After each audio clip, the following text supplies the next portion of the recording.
Hello दोस्तों, मेरा नाम है दीपक और आज की क्लास में हम क्लास 11 का सेकंड चैप्टर पढ़ने वाले हैं जिसका नाम है बेसिक अकाउंटिंग टर्म। ठीक है, ये हमारा क्लास 11th होने वाला है। इसके अंदर हम पढ़ने वाले हैं बेसिक अकाउंटिंग टर्म। तो मैं आपको समझाता हूँ, आपको नोट्स भी प्रोवाइड करवाऊँगा मैं। ठीक है, तो ध्यान से समझना।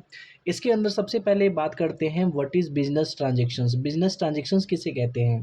तो देखिए, business transactions is a transactions which occur in business between two party. इसका मतलब ये हुआ, कोई भी ट्रांजेक्शन्स जो दो पार्टी के बीच में होती है बिजनेस के अंदर, ठीक है, उसको बिजनेस ट्रांजेक्शन्स बोलते हैं। लेकिन यहाँ पे आपको एक चीज़ ध्यान रखना है कि जो भी ट्रांजेक्शन्स बिजनेस के अंदर हो रहा है वो major in term of money होना चाहिए, मतलब उसको मनी में हम मेजर कर सके।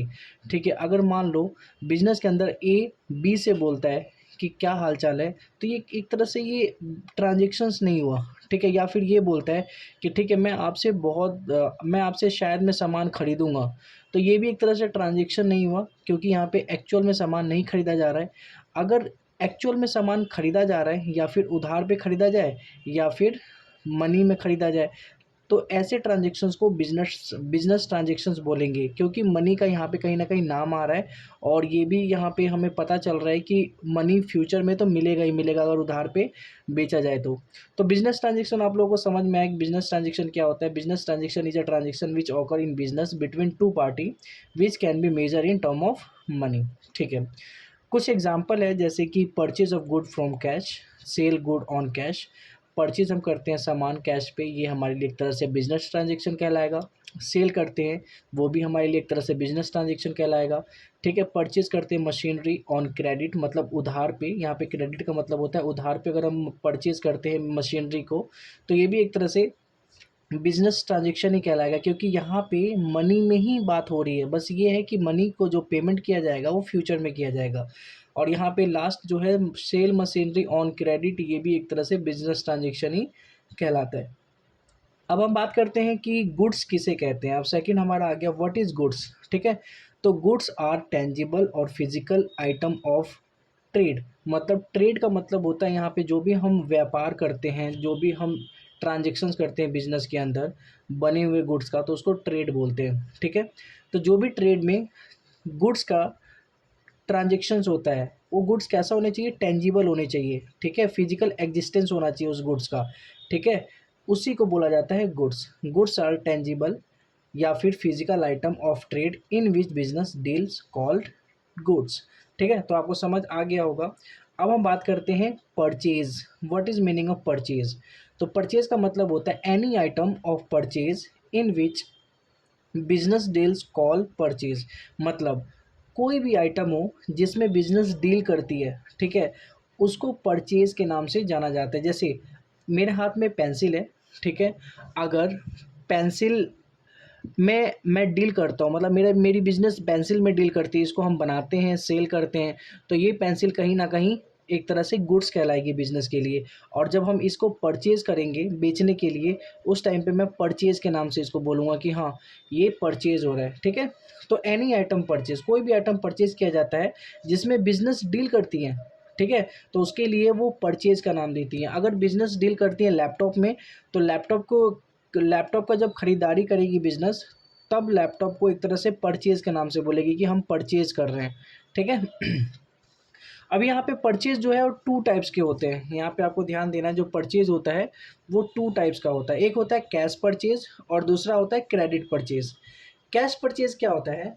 Cash purchase include those purchase for which cash is used. इसका मतलब ये हुआ कि कैश में परचेज करना जिसके लिए कैश की ज़रूरत पड़ती है, तो उसको बोला जाता है कैश परचेज। ठीक है, जैसे मान लो मैं बिजनेस करता हूँ पेंसिल्स में, मैं पेंसिल को खरीदता हूँ और उसको बेच देता हूँ कुछ मार्जिन के साथ।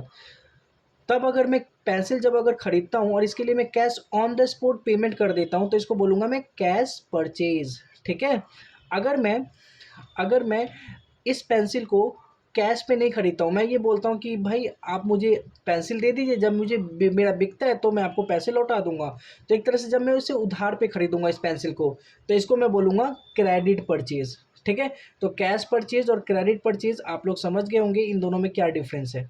ठीक है, credit purchase include those purchase for which cash not used, ऐसे परचेज जिसमें कैश यूज नहीं होता, इसको बोला जाता है क्रेडिट परचेज। ठीक है, तो होप सो आपको ये समझ आ गया होगा। कोई भी दिक्कत हो तो मुझे कमेंट में बताइएगा। बाकी हम नेक्स्ट टर्म की तरफ पढ़ चलते हैं। ठीक है, अब आता है सेल। सेल किसे कहते हैं? ठीक है, तो यहाँ पे लिखा हुआ है the term sale used for sale of goods in which businessman deals. मतलब सेल का यूज़ उन सारे गुड्स के लिए किया जाता है जिसमें बिजनेसमैन डील करते हैं। अगर मैं डील करता हूँ पेंसिल में, तो पेंसिल को जब मैं बेचूंगा तो इसको बोलूँगा सेल ऑफ पेंसिल। ठीक है, सेल ऑफ गुड्स भी मैं बोल सकता हूँ। तो जिसमें मैं डील करूँगा उसमें अगर मैं सेल करता हूँ, ठीक है, उसमें मैं सेल करता हूँ तो उसको मैं सेल के नाम से जानूंगा। सेल भी दो तरीके का होता है, एक होता है कैश सेल और दूसरा होता है क्रेडिट सेल। कैश सेल क्या होता है? कैश सेल इंक्लूड दो sale for which cash use. मतलब कैश सेल के अंदर जब हमें ऑन द स्पॉट कैश मिल जाता है सेल करने के टाइम पे, तो उसको बोला जाता है कैश सेल। ठीक है, सेकंड होता है credit sale. Credit sale include दो sale for which cash not used. मतलब क्रेडिट सेल ऐसे सेल को बोलते हैं जिसमें कैश का यूज़ होता ही नहीं है। ठीक है, हम उधार पे बेचते हैं और हम बोलते हैं कि जो हमारा बायर होता है वो बोलता है कि मैं पेमेंट आपको बाद में करूँगा। जब वो बाद की बात बोलता है तो एक तरह से वो हमसे उधार पे खरीद रहा है, तो उधार वाले सेल को हम बोलते हैं क्रेडिट सेल। ठीक है, यहाँ पे नोट लिखा हुआ है purchase and sale only use for goods. ठीक है, मतलब कि जो भी परचेज और सेल का यूज़ करेंगे वो हम गुड्स के लिए करेंगे। गुड्स का मतलब मैं दोबारा बताता हूँ, जिसमें बिजनेस डील करती है, जिन सामान में बिजनेस डील करती हैं। लैपटॉप की कंपनी लैपटॉप में डील करती है, पेंसिल की कंपनी पेंसिल में डील करती है, पेन की कंपनी पेन में डील करती है। तो बिजनेस जिस भी चीज़ में डील करती है वो उनके लिए गुड्स होता है। और परचेज और सेल हम गुड्स के लिए यूज़ करते हैं, ना कि फिक्स एसेट। अब ये फिक्स एसेट क्या होता है हम आगे चल के समझेंगे इसको। ठीक है, अभी हम बात करते हैं नेक्स्ट टर्म की जिसका नाम है स्टॉक। स्टॉक क्या होता है? तो देखिए, stock is a tangible asset. ठीक है, स्टॉक क्या होता है? टेंजिबल, जिसको हम टच कर सकते हैं, which is held by the enterprises, जो बिजनेस के पास होता है। ठीक है, for the purpose of sale. क्या पर्पज से? सेल करने के पर्पज से। ठीक है, मतलब बिजनेसमैन के पास जितने भी सामान पड़े होते हैं ताकि वो फ्यूचर में उसको सेल करके प्रॉफिट अर्न कर सके। तो जितने सामान बिजनेसमैन के पास पड़े हुए हैं वो उसके लिए स्टॉक कहलाएगा। अब आपकी बात आती है कि स्टॉक और गुड्स में क्या डिफरेंस है, तो मैं आप लोगों को ये बता दूं कि दोनों सेम है। ठीक है, गुड्स तो हम बोलते हैं कि जो स्टॉक को हम बेचते हैं उस टाइम पर हम गुड्स का नाम यूज़ करते हैं, और जो स्टॉक हमारे पास रखा रहता है अभी बिका नहीं होता उसको हम स्टॉक के नाम से जानते हैं। ठीक है, अब यहाँ पे स्टॉक दो तरीके का होता है। ठीक है, for the purpose of sale, opening stock और क्लोजिंग स्टॉक। देखिए, ओपनिंग स्टॉक क्या होता है कि जो भी स्टॉक स्टार्टिंग में होता है, बिजनेस जब स्टार्ट होता है, ठीक है, जब फाइनेंशियल ईयर स्टार्ट होता है उस टाइम पे हमारे पास जितने भी स्टॉक पड़े होते हैं उसको बोलते हैं ओपनिंग स्टॉक। तो यहाँ पे लिखा हुआ है stock of enterprises in beginning of the year. Year के स्टार्टिंग में जो भी स्टॉक पड़ा होता है, ठीक है, फर्म के पास, कंपनी के पास, एंटरप्राइजेस के पास, वो उसके लिए ओपनिंग स्टॉक कहलाता है। ठीक है, तो स्टार्टिंग में जो भी स्टॉक पड़ा हुआ है कि पूरे साल ये बेचना है हमें, तो उसके लिए ओपनिंग स्टॉक। अब लास्ट में ईयर के एंड में, फाइनेंशियल ईयर का स्टार्टिंग कब होता है? 1 अप्रैल को, और एंड कब होता है? 31 मार्च को। तो 31 मार्च के टाइम पे देखते हैं कि कितना सामान हमारा बिका और कितना सामान अभी नहीं बिका। तो जितना बिक गया है वो तो हमारे लिए सेल कहलाएगा, और जो नहीं बिका, जो वो साल बच गया है, वो हमारे लिए क्लोजिंग स्टॉक कहलाएगा। ठीक है, तो आपको समझ आ रहा होगा क्लोजिंग स्टॉक किसे बोलते हैं। ठीक है, stock of enterprises at the ending of the year. Year के एंड में जो भी स्टॉक बचता है उसको बोला जाता है क्लोजिंग स्टॉक। ठीक है, यहाँ पे कुछ नोट्स लिखा हुआ है, goods and stock both are the same but those goods which are not sold yet called cost. ठीक है, तो देखो, कोई भी गुड्स जो अभी तक सेल ही नहीं हुआ है वो कंपनी के लिए, फॉर्म के लिए स्टॉक कहलाएगा। ठीक है, कि हमारे पास अभी इतना सामान है। ठीक है, तो आपको समझ आ गया होगा इसका क्या मतलब होता है। अब हम चलते हैं नेक्स्ट टर्म की तरफ। यहाँ पे टाइप ऑफ स्टॉक लिखा हुआ है। फर्स्ट लिखा हुआ है रॉ मटेरियल। रॉ मटेरियल किसे बोलते हैं? What is raw material? ठीक है, आप लोगों को दिख रहा होगा, होप सो। अब बात करते हैं हम लोग रॉ मटेरियल की। रॉ मटेरियल किसे कहते हैं? तो raw material which is purchased by the manufacturer from the market for making finish good. मतलब अगर कोई भी पर्सन जो बिजनेस करता है, जो सामान को बना के बेचता है, वो सबसे पहले क्या करेगा, रॉ मटेरियल खरीदेगा, कच्चे माल खरीदेगा, ठीक है, और उस कच्चे माल से सामान बनाएगा, सामान बना के तब उसे बेचेगा। तो जब वो कच्चे माल को खरीदेगा, रॉ मटेरियल खरीदेगा, तो उसके लिए वो रॉ मटेरियल कहलाएगा। फॉर एग्जाम्पल, एक बिस्किट बनाने वाली कंपनी, वो सबसे पहले क्या खरीदेगी, गेहूँ खरीदेगी, उसे आटा बनाएगी, मैदा बनाएगी, और उस मैदे से बिस्किट बनाएगी। तो जो गेहूँ खरीद रही है, गेहूँ एक तरह से व्हीट क्या कहलाएगा, रॉ मटेरियल कहलाएगा, ठीक है। तो रॉ मटेरियल समझ में आ गया, रॉ मटेरियल क्या होता है। जैसे मैंने एग्जांपल के तौर पे समझाया, purchase wheat for making bread, ठीक है। अगर ब्रेड के लिए व्हीट को परचेज किया जा रहा है, तो यहाँ पे जो ब्रेड है वो फिनिश प्रोडक्ट कहलाएगा, और व्हीट है वो रॉ मटेरियल कहलाएगा, ठीक है। तो रॉ मटेरियल आपको समझ आ गया है क्या किसे कहते हैं रॉ मटेरियल। अब हम बात करते हैं work in progress. Work in progress किसे कहते हैं, तो देखिए, this is a process of making finish goods from the raw material. ये प्रोसेस होता है, ठीक है, रॉ मटेरियल से फिनिश गुड में बदलने का। जैसे अगर मान लो ये हमारा एक तरह से वीट है, ठीक है, ये हमारी बोरी है वीट की, ठीक है, और वीट से हम क्या बनाएंगे, ब्रेड बनाएंगे। ये ब्रेड है, ठीक है। तो जब हम वीट से ब्रेड बनाएंगे, तो उसके बीच में हमें क्या करना पड़ेगा, वीट वीट को सबसे पहले मैदे में कन्वर्ट करना पड़ेगा, फिर उसको मैदे को डो करना पड़ेगा, गूंथना पड़ेगा, ठीक है। तो ये जो प्रोसेस बीच का लगा, जो भी इसमें प्रोसेस लगेगा, इसी प्रोसेस को बोलते हैं वर्क इन प्रोग्रेस, ठीक है। ये प्रोसेस होता है रॉ मटेरियल को फिनिश गुड में बदलने का, जो प्रोसेस होता है उसको बोलते हैं work in progress. Very good, आप लोग सही समझ रहे हो, ठीक है। आगे चलते हैं। फिनिश गुड, फिनिश गुड आप लोगों को अभी तक समझ आ चुका होगा। Goods which is ready for sale, ऐसे गुड्स जो रेडी होते हैं सेल के लिए, ठीक है। अब उसमें कोई भी चेंजेस नहीं करेंगे हम लोग। जैसे ब्रेड बन गया, अब ये रेडी है सेल करने के लिए, तो ब्रेड हमारे लिए क्या कहलाएगा, फिनिश गुड कहलाएगा, ठीक है। तो आप लोग को समझ आ गया होगा फिनिश गुड क्या होता है। ये टाइप्स ऑफ स्टॉक हमने पढ़ा अभी। अब चलते हैं हम नेक्स्ट टर्म की तरफ। अब हम बात करते हैं परचेज रिटर्न की। परचेज रिटर्न किसे कहते हैं, ठीक है। तो देखिए, जो परचेज रिटर्न होता है, purchase return also called return outward, इसको रिटर्न आउटवर्ड के नाम से भी जानते हैं। तो आप लोगों को कंफ्यूज नहीं होना है, रिटर्न आउटवर्ड और परचेज रिटर्न में क्या डिफरेंस है, ठीक है। तो परचेज रिटर्न, किसी भी गुड्स को जब हम परचेज करते हैं और उसका हम रिटर्न कर दें, उसको हम रिटर्न कर दें, रिटर्न हम किसी भी रीज़न से कर सकते हैं, जैसे कि कोई डिफेक्ट हो परचेज वाले गुड्स में, या फिर क्वांटिटी सही ना हो, कम दिया गया हो हमें, ठीक है, या फिर अदर रीज़न हो सकता है रिटर्न करने के पीछे। अगर हम रिटर्न करते हैं गुड्स को, तो उसको बोलते हैं परचेज रिटर्न। परचेज रिटर्न में हमारा सामान जो हमारे पास होता है, जो हमने परचेज किया होता है, वो सामान एक तरह से दोबारा से हम बाहर भेजते हैं रिटर्न करके। तो एक तरह से इसको रिटर्न आउटवर्ड भी बोलते हैं, है ना, बाहर जा रहा है रिटर्न हमारा, ठीक है। तो purchase good could be return by any reason called purchase return, ठीक है। अब हम बात करते हैं सेल रिटर्न या रिटर्न आउटवर्ड की।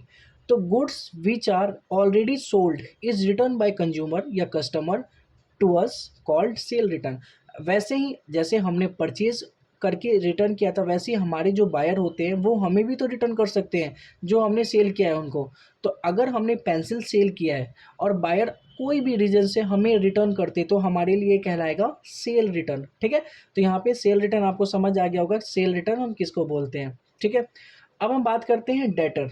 डेटर किसे बोलते हैं, debtor if goods are sale on credit, ठीक है, if good are sold on credit, अगर हम सोल्ड करें क्रेडिट पे to any person, this person is called debtor, ठीक है।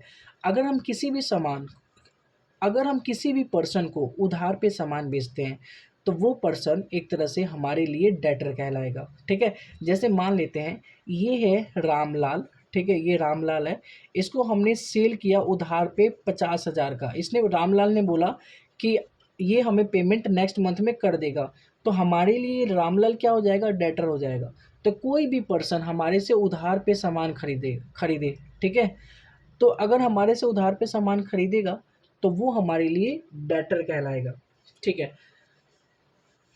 यहाँ पे लिखा हुआ है purchase should be on credit, मतलब जो भी सामान हमसे खरीदा जा रहा है डेटर के द्वारा वो क्रेडिट पे होना चाहिए, ठीक है, इसका ध्यान रखना है आप लोगों को। अब बात करते हैं हम लोग क्रेडिटर की। क्रेडिटर हम किसे कहते हैं? तो if goods are purchase on credit, अगर गुड्स को जब अगर हम गुड्स को परचेज करते हैं क्रेडिट पर from any person, this person is called creditor for the form. इस पर्सन को हम क्रेडिटर बोलेंगे। जैसे ये जो रामलाल था, रामलाल को हमने सेल किया था, वैसे ही हम भी तो परचेज कर सकते हैं किसी से उधार पे। तो अगर ये हम है, मान लो ये है हम, ठीक है, और ये है रामलाल, हमने रामलाल को सेल किया, ठीक है, ठीक है। तो रामलाल को अगर हम सेल कर रहे हैं उधार पे, तो रामलाल हमारे लिए क्या कहलाएगा? डेटर। ये हमारे लिए क्या हो जाएगा? डेटर हो जाएगा, ठीक है। अगर मान लो रामलाल ने हमसे परचेज किया, तो रामलाल हमें बोलेगा क्रेडिटर, क्योंकि रामलाल ने हमसे उधार पे खरीदा है। तो क्रेडिटर किसे बोलते हैं? जिसे हम उधार पे खरीदते हैं वो हमारे लिए क्रेडिटर, और जिसको हम उधार पे बेचते हैं वो हमारे लिए डेटर। तो हमने भी तो कहीं ना कहीं माल हमने किसी से उधार पे खरीदा होगा। अब हमने जिससे भी उधार पे खरीदा होगा वो हमारे लिए क्रेडिटर हो जाएगा। जैसे रामलाल के लिए हम क्रेडिटर हैं, तो हमारे लिए कोई और क्रेडिटर होगा जिससे हम उधार पे सामान खरीदते हैं। तो क्रेडिटर और डेटर ये बहुत ज़्यादा यूज़ होते हैं अकाउंटेंसी में। तो आप लोगों को ये चीज़ें सही से पता होना चाहिए इन दोनों में क्या डिफरेंस होता है, ठीक है। यहाँ पे एग्जाम्पल के तौर पे मैंने कुछ लिखवाया है, आप देखिए ध्यान से। यहाँ लिखा है if X Y Z limited, एक X Y Z limited company है, सोल्ड गुड टू राम, वो राम को सेल करती है गुड्स को, ठीक है। अच्छा, राम को ही नहीं करती, Ram, Mohan, Sohan, Kapil, Ramesh and Rohan on credit, उधार पे इन सभी को सेल किया जाता है, ठीक है। हियर ऑल कस्टमर, जितने भी कस्टमर है X Y Z limited company के लिए, राम, मोहन, सोहन, कपिल, रमेश एंड रोहन, ठीक है, ये सारे के सारे डेटर कहलाएंगे कंपनी के लिए, are debtor for the X Y Z limited company, ठीक है। Here X Y Z limited company is a creditor for all customer, ठीक है। और एक तरह से हम कह सकते हैं इन सारे कस्टमर के लिए X Y Z company creditor है, ठीक है, और एक्स वाई जेड कंपनी के लिए सारे के सारे कस्टमर डेटर है। तो आपको समझ आया होगा, होप सो। और लास्ट हम 2 पॉइंट पढ़ते हैं, इसके बाद नेक्स्ट वीडियो में मैं बाकी का पार्ट बताऊंगा आप लोगों को। बिल रिसीवेबल और ट्रेड रिसीवेबल में क्या डिफरेंस है, ठीक है। बिल रिसीवेबल, जैसे अभी जस्ट मैंने क्या बताया कि ये है हम, ठीक है, ठीक है, ये मेरा नाम है दीपक, तो मैं हूँ ये, ठीक है, और ये है रोहन, जिसको मैंने माल बेचना है उधार पे, ये है रोहन, ठीक है। अब मैंने इसको सेल किया सामान, ठीक है। सेल करने के बाद जब पैसे देने की बारी आई, तो रोहन ने बोला कि मैं पैसे दूंगा 1 महीने बाद, ठीक है। 1 मंथ का इसने हमसे टाइम लिया।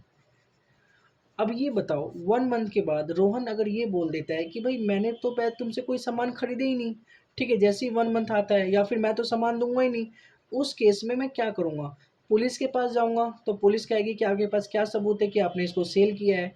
तो इस केस में हम कई बार क्या करते हैं, जिनको भी हम सेल करते हैं उनसे हम एक एग्रीमेंट बना लेते हैं। जो बड़े बड़े सेल होते हैं ना, एग्रीमेंट, उधार पे एग्रीमेंट हम बना लेते हैं कि इस एग्रीमेंट में, ठीक है, लिखा होता है कि मैंने इस पर्सन मतलब रोहन को सेल किया है, जिसका पेमेंट रोहन मुझे इस डेट को लौटाएगा, ठीक है। और यहाँ पे हम रोहन का साइन ले लेंगे और इस एग्रीमेंट को मैं अपने पास रख लूँगा, रोहन का यहाँ पे साइन लेके, ठीक है। अब देखो, अब ये जो एग्रीमेंट है ये मेरे लिए कहलाएगा बिल रिसीवेबल, ठीक है। अब मैं इस एग्रीमेंट को बोलूँगा बिल रिसीवेबल, ठीक है। ये भी मेरे लिए एक तरह से एसेट होता है। एसेट क्या होता है मैं आगे चल के बताऊंगा, अभी तो फिलहाल आप ये समझिए कि ये जो एग्रीमेंट है ये मेरे लिए क्या है, बिल रिसीवेबल। तो देखो, it mean bill of exchange, इसको बिल ऑफ एक्सचेंज बोलते हैं, बिल ऑफ एक्सचेंज। जो भी हम ट्रांजेक्शन्स करते हैं, एक्सचेंज करते हैं, उसका बिल। और ये बिल मेरे लिए क्या कहलाएगा, यही बिल मेरे लिए कहलाएगा बिल रिसीवेबल, ठीक है। और इस पर्सन के लिए यही बिल कहलाएगा बिल पेबल।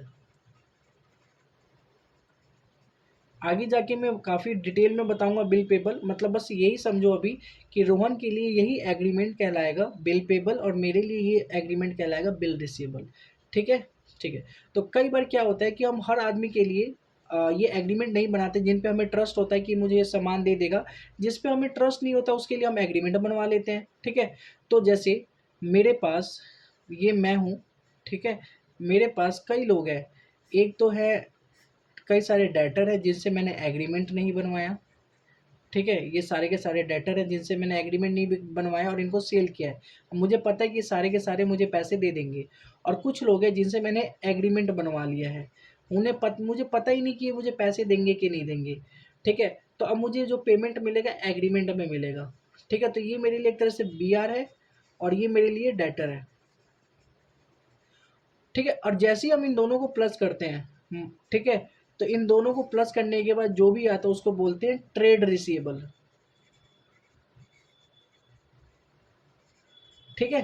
तो यहाँ पे लिखा हुआ है ट्रेड रिसीवेबल क्या है। Trade receivable is a sum of bill receivable and debtor. तो ये दोनों का सम जो होता है वो ट्रेड रिसीवेबल कहलाता है। होप आप लोगों को समझ आया होगा। ये पहला टॉपिक है हमारा, ठीक है।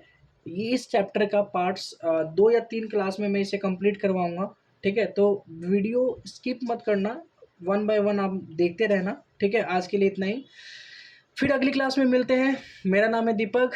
Thank you so much.